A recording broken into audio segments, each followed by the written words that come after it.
Sobre todo nos cemiterios parroquiais, como este de Graíces na Peroxa.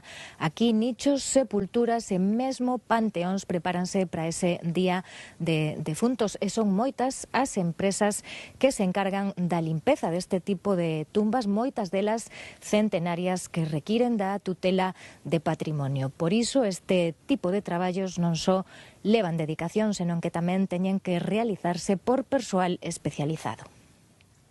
Son días de moito traballo nos cemiterios de toda Galicia, o tempo apremia e queda apenas unha semana para celebrar o Día de Defuntos. Como estou aquí cerca, xa teño bastante limpia. Pero, despois do Día de Todos os Santos, vou ao cementerio.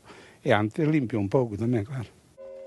Pepe é desas persoas que se encargan elas mesmas dos traballos, pero moitas familias, sobre todo as que viven fora, encomendan esa limpeza e preparación das sepulturas a empresas especializadas. Cementerios está nun entorno protegido por patrimonio, cada pedra ten un produto específico que hai que limpar, non se pode utilizar auga a presión, non se pode utilizar cepillos agresivos, e cada sepultura ten o seu proceso. As sepulturas que son de pedra antigua temos que darlle con un produto específico para perpiaño antigo, temoslle que dar con cepillos a mau todo, rascar a pouquiños, tárdase unhas 2 horas en limpar cada sepultura.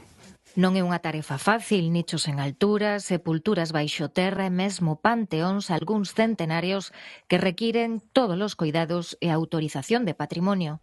Aplicamos el producto con una brocha para que penetre mejor, lo dejamos que actúe el tiempo indicado por el fabricante, aclaramos, frotamos donde haga más falta y si ya está bajo los estándares de Terra Sacra, ya después, cuando ya ha secado la piedra, aplicamos un producto hidrófugo para que no vuelvan a salir en los próximos años ni musgos, ni hongos, ni líquenes, ni nada del estilo.